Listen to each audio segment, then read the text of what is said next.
Hello, and thanks for joining today's webinar with Real Story Group. My name is Scott Dill. I'm the business development team here with RSG, and with me is our managing director and lead DAM analyst, Jarrod Gingras. Today, we're taking a different spin on our typical webinar. We usually talk about the right way to select technology, but today we're going to focus on some mistakes to avoid when you're selecting marketing technology. So really excited to present these to you and walk through this presentation with you. Jarrod will take you through most of today's session, but I just wanted to give you a little bit of a background about Real Story Group, as I see a number of new folks on the line with us today. So we are an industry analyst firm, and what's unique about us is we only cover the MarTech space that you see here. So we have it mapped out with the various markets that we cover and the vendors that we follow within each of these 10 different marketplaces. So you'll see there are some overlap in these different subway lines here. And this is a map that you're welcome to take a look at our website anytime. But today we're going to take a broader look at these different spaces as opposed to just looking at one particular area. What's also unique about Real Story Group in the analyst world is we never work for vendors in any way, shape, or form. So we don't speak at their conferences or advise them on their strategy or write white papers for them. We only sit on your side of the table, the buyer side of the table, to help guide you to the solutions that are going to be the right fit for what you're looking to do, and make sure that we're giving you the real story about where these vendors could potentially fall short for you. The other thing that I wanted to mention here as we get started are the ways that you can engage with us. So we have really three different subscription offerings that are available. So our first approach is kind of like a self-service model where you subscribe to one particular area. So say you're looking at getting a new digital asset management system and you want some one-on-one advisory support from Jarrod. That's certainly something that you can do. A lot of customers these days go with our full stack advisory offering, where you actually get access to all of our research and extended time with Jarrod, Tony Byrne, and the rest of our analyst team to really take a more holistic look at your stack and making sure you're making the right solution choices within your stack. And a select number of those folks join our exclusive Stack Leadership Council. Just had a great meeting in Atlanta last week with this group.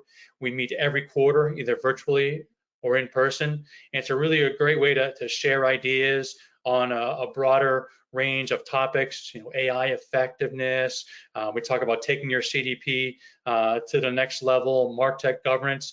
So really a lot of different ways that you can learn from your peers across multiple industries. So if you're ever interested in exploring any of those options, please reach out to us and we can share more details. With that, I'm going to turn things over to Jarrod to take it through the rest of today's presentation. Jarrod? Thank you, Scott, and thank you all for joining me today. Appreciate it. As Scott mentioned, we cover a lot of different areas in the marketing technology space, but we don't cover everything. We cover those main subway lines that we showed on our map, or sometimes we use the motif, the analogy of the MarTech mall. We cover your anchor stores of the mall. So I'm here at the Real Story Group. I'm the lead DAM analyst, but Tony and I, a few years back, we wrote a book called The Right Way to Select Technology on a design thinking approach to the technology selection process, primarily because we saw a lot of mistakes occurring, and we wanted to codify kind of the right way to do this. So I'm gonna kind of rewind things and go back to some of those mistakes that prompted us to write the book.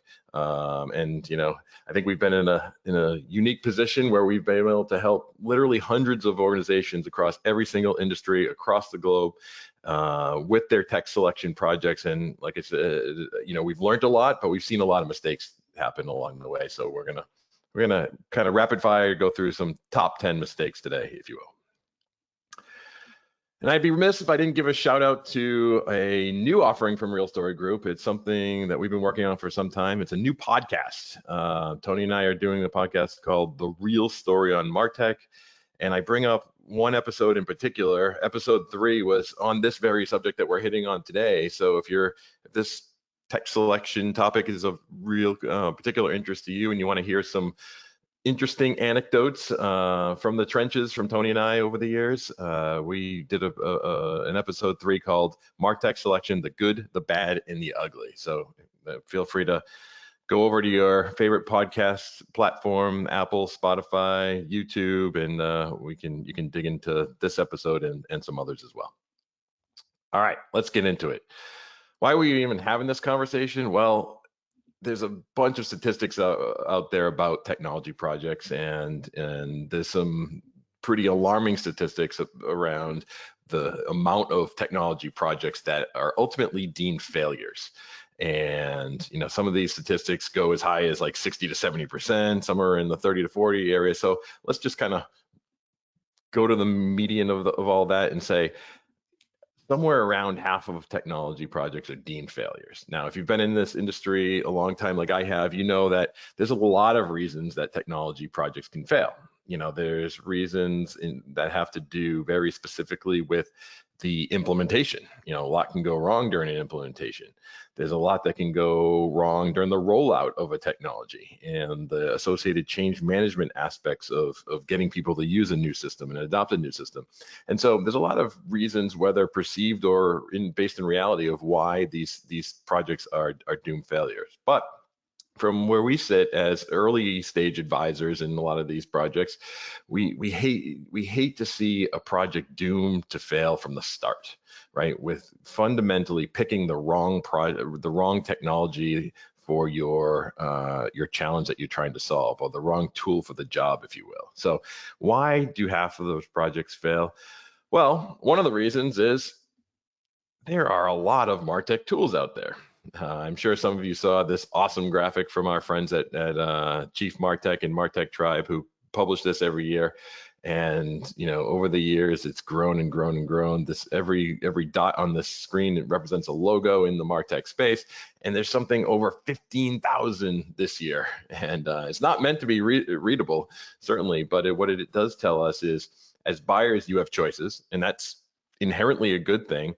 But with that choice comes some risk, because there's a big risk that you pick the wrong tool for the job. So let's go through our 10 mistakes that we wanted to call out today. And number 1 on our list is certainly something that creeps up over and over again, and that's when our organizations that we see or are working with, they neglect to do the business case. I can't tell you how many times that we've been called into situations to say, hey, can you help with a business case? And I ask, what stage of the project are you in? And they say, oh, we've already rolled out the project, but now people are starting to ask questions and point fingers.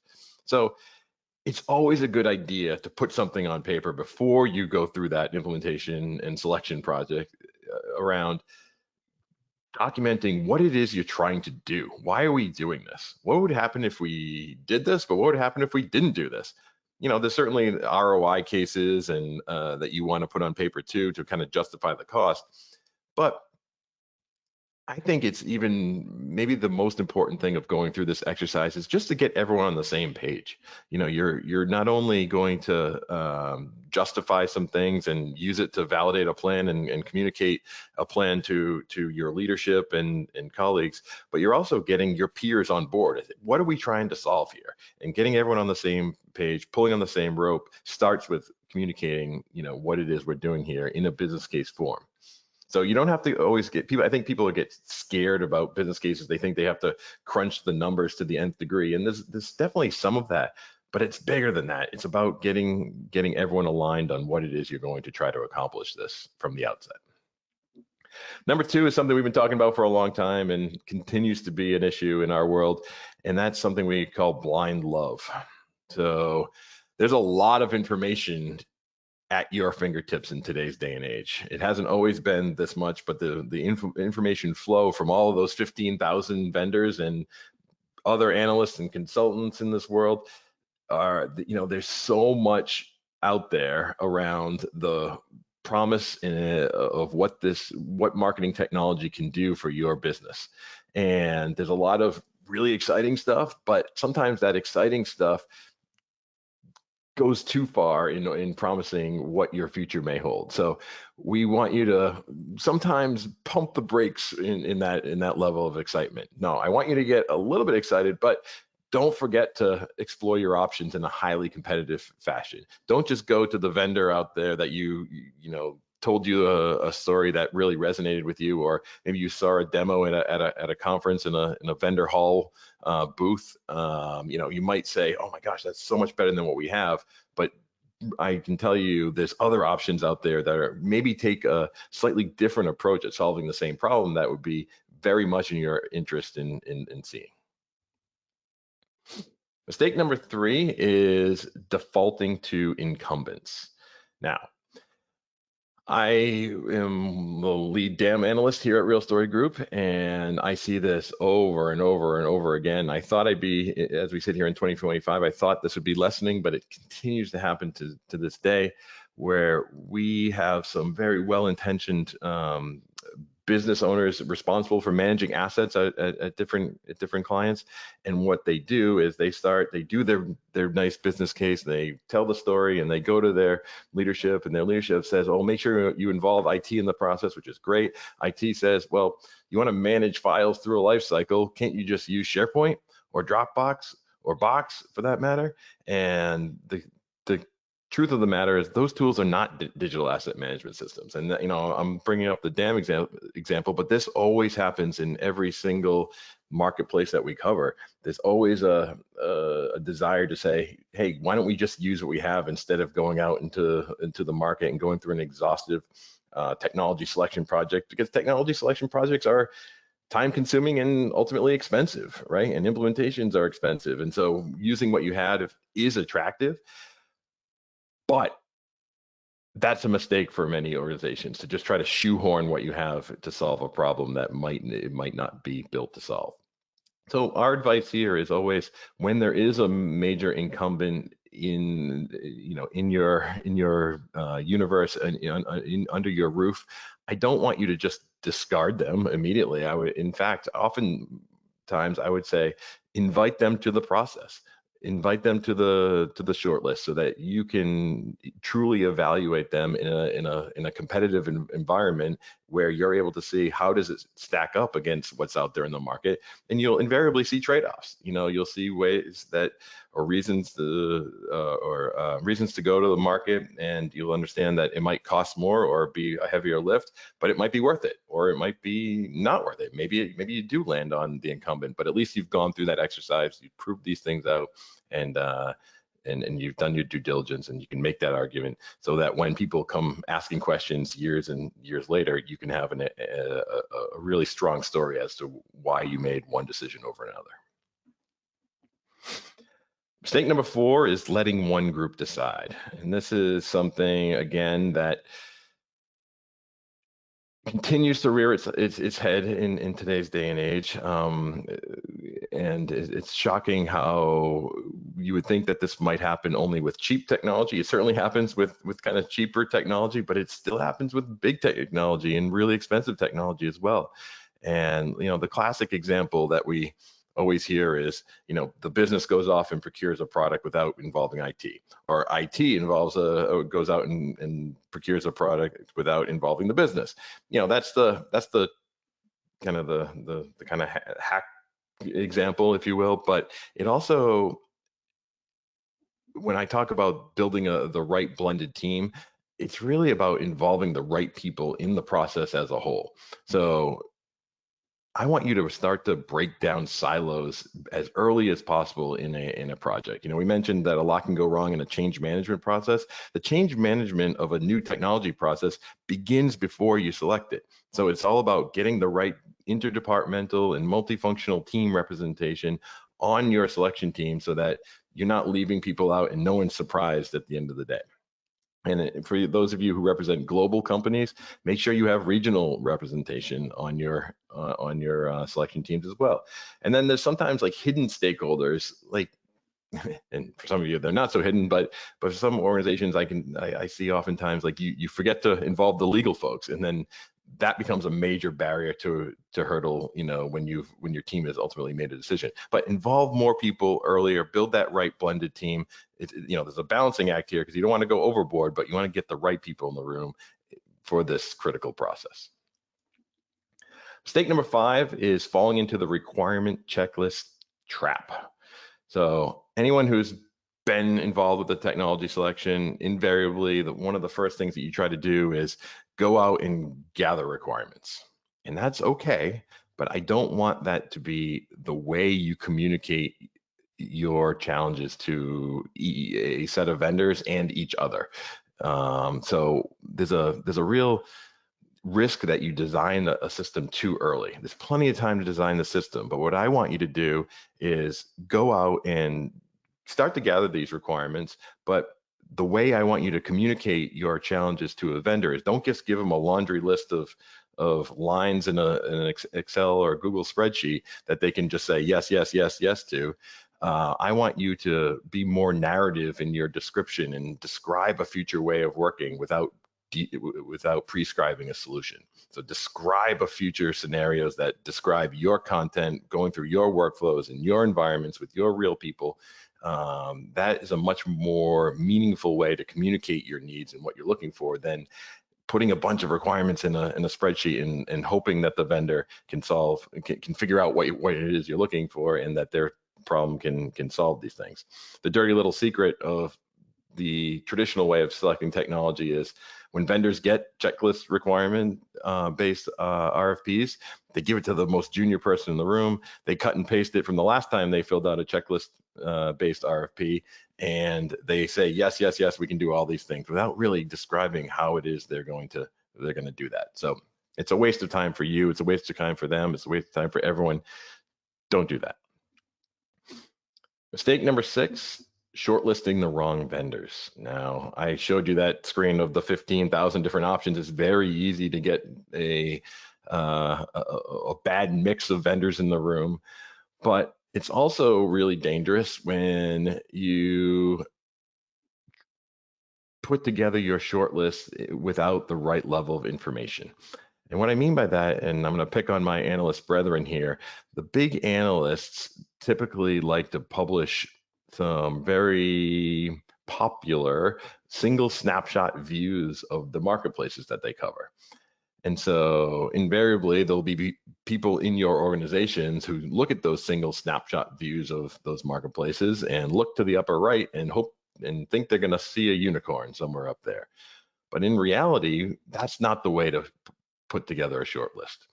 The way you want to put together a short list is find the vendors that were fundamentally built to solve your use cases, right? When you look at it in a simple quadrant like view like this, it's very difficult to figure out why someone is in the top right.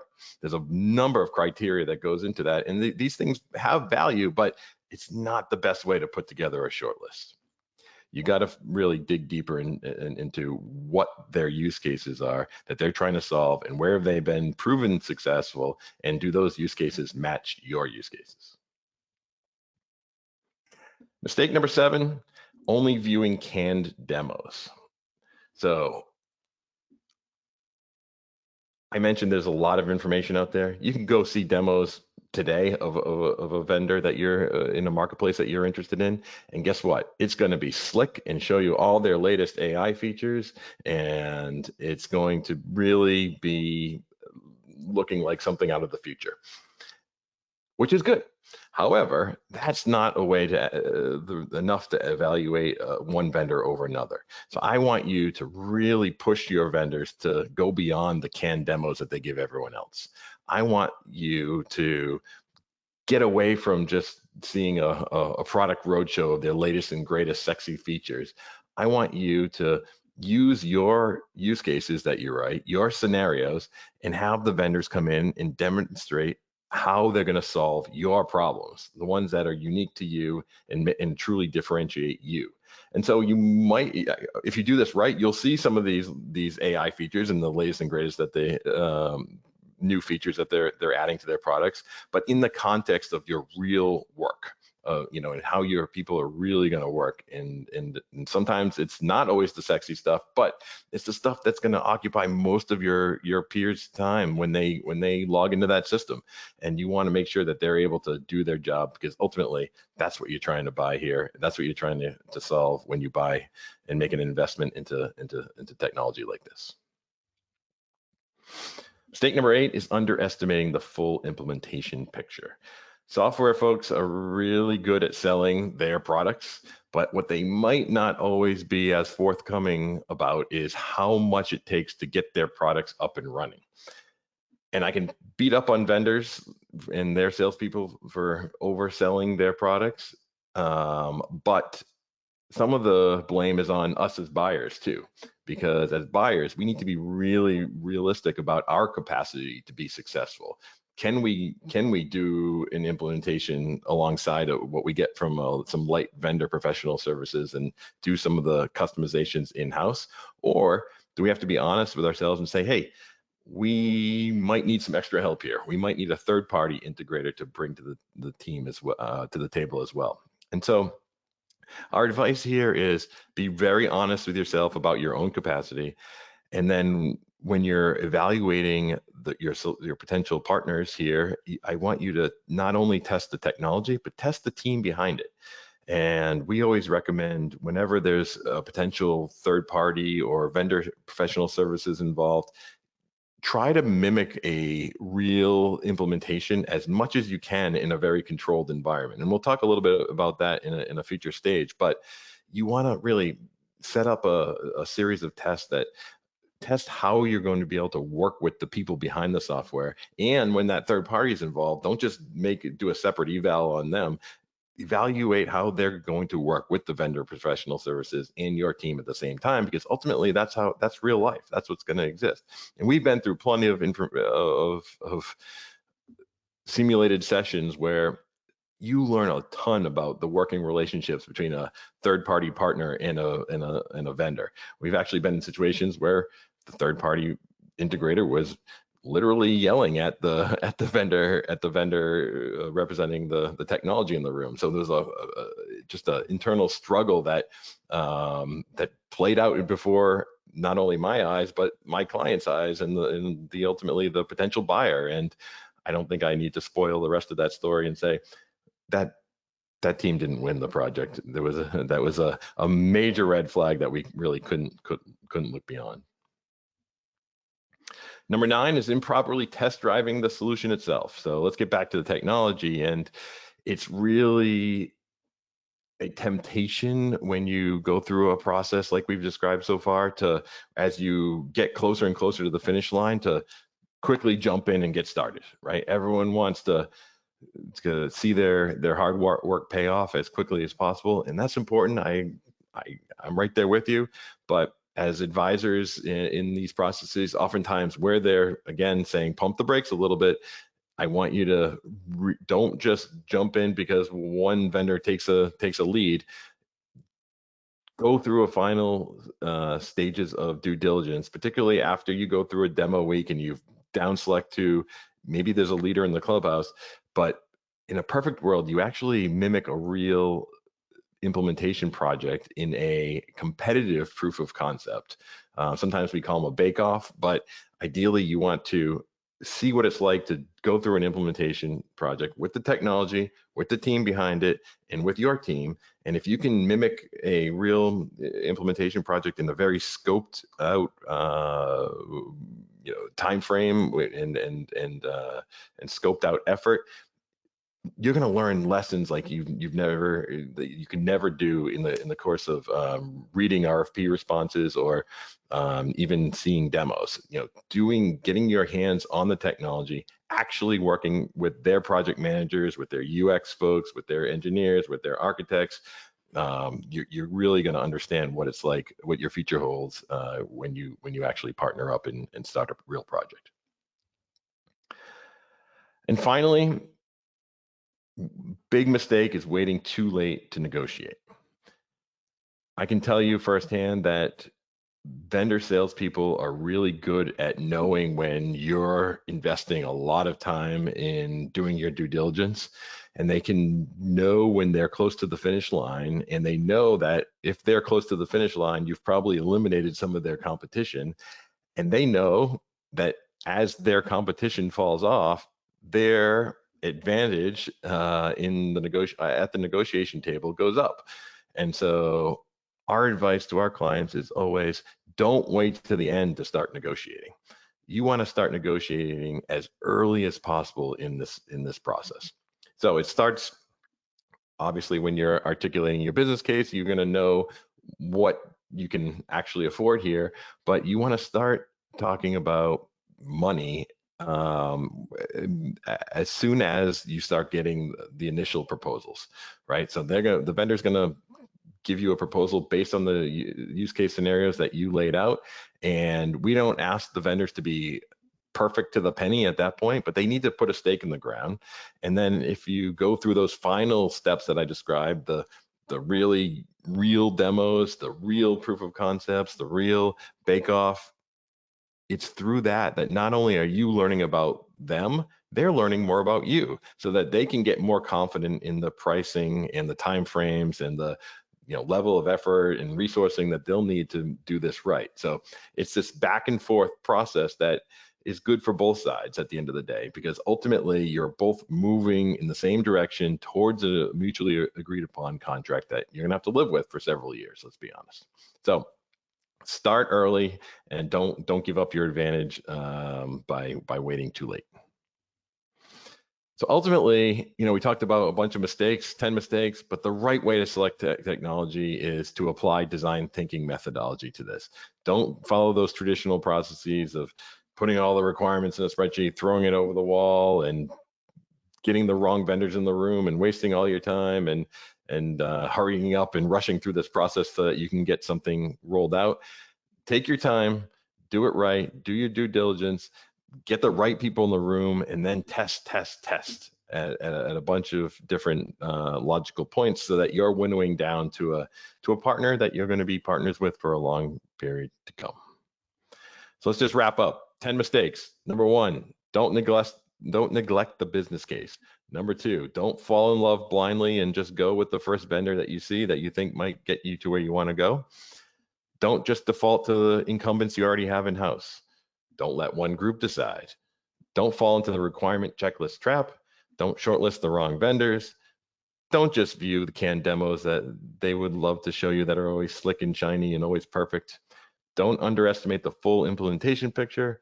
Don't just go into a contract without getting your users to actually use the system and work with the team. And finally, don't wait too late to negotiate. Thank you all. I hope those resonated with you. If you have more to add to the list, send them along. I encourage you to check out our research, check out our book. If anyone wants a copy of The Right Way to Select Technology, reach out to me. We can get you a digital copy.